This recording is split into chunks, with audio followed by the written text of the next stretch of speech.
السلام عليكم ورحمة الله وبركاته. كيفكم يا حلوين؟ شو أخباركم؟ يا رب تكونوا بخير وصحة وعافية. كيفكم يا أخي متابعيني يا حلوين؟ والله اشتقنا لكم كتير. اليوم إن شاء الله رح نعمل مع بعض جوزية بطريقة كتير سهلة وبسيطة. بالبداية رح نحتاج 100 جرام من الزبدة بدرجة حرارة الغرفة مائلة للبرودة. تمام. رح نضربها بالمضرب الكهربائي لحد ما ينفش عنا الزبدة. تمام. ولونها يتغير للأبيض. بعدين رح نضيف ربع كوب من السكر البودرة، وضروري جدا يكون سكر بودرة من شان العجين تضلها معاكي ناعمة.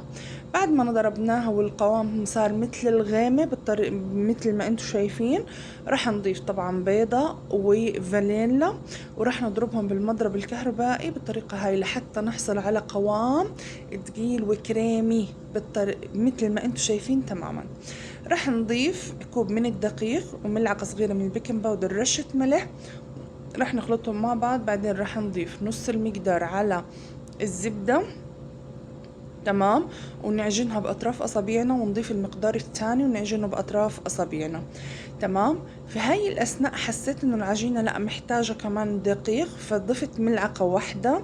وطبعا فيكم انتوا تضيفوا بالطريقة اللي انتوا حابينها، يعني حسب نوع الدقيق اللي موجود عندكم.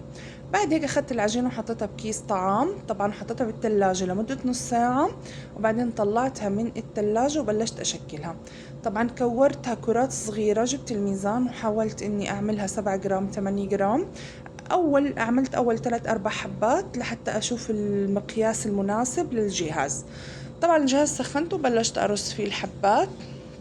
طبعا لقيت الحبة كبيرة، فلقيت أنسب شي إنه أجيب ملعقة، النص ملعقة معيارية. تمام. واشتغل فيها. طبعا هاي الفتافيت الزيادة اللي على جنب كلها هاي بنرفعها، بنشيلها وبننظف الحبة وبنخليها على جنب حتى نخلص كل الكمية. طيب مثل ما انتم شايفين هاي الزيادات بدنا نكسرها شوية شوية لحتى الحبة عنا ما تفرط، ونتركها على جنب لحتى تبرد. بعد ما نشيلها من الجهاز ضروري نشيلها بنكاشة الأسنان وشوية شوية، يعني لازم نتعامل معها بحنية لأنها بتكون العجينة عاملة زي البيتي فور. تمام. بعد ما خلصت الكمية واحتفظت فيها في تبر وير، رح نبلش نحشيها. أنا اخترت هنا أحشيها نوتيلا، فيكي تحشيها كريم كراميل، فيكي تحشيها زبدة فستق، أي نكهة بتعجبك احشيها. لكن صراحة حسيت النوتيلا طالعة مع طعم البسكويت للأمانة رائع رائع رائع رائع رائع جدا. طعمه كتير لذيذ وشهي، لازم تجربوها من جد. لأنه كانت هاي ضيافتي في عيد الأضحى المبارك، كل عام وانتم بخير طبعا، وينعاد عليكم بالصحة والهنا والعافية.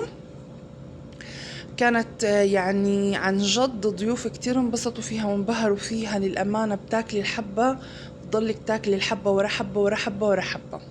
بعد ما خلصت الكمية رصيتها بصينية، طبعا غلفتها بنايلون الطعام واحتفظت فيها في الثلاجة لوقت التقديم. شايفين ما شاء الله الهشاشة والطراوة واللذاذة. جربوها وما رح تندموا. لا تنسوا تحطوا لي لايك جميل زيكم وتعليقاتكم. يلا باي.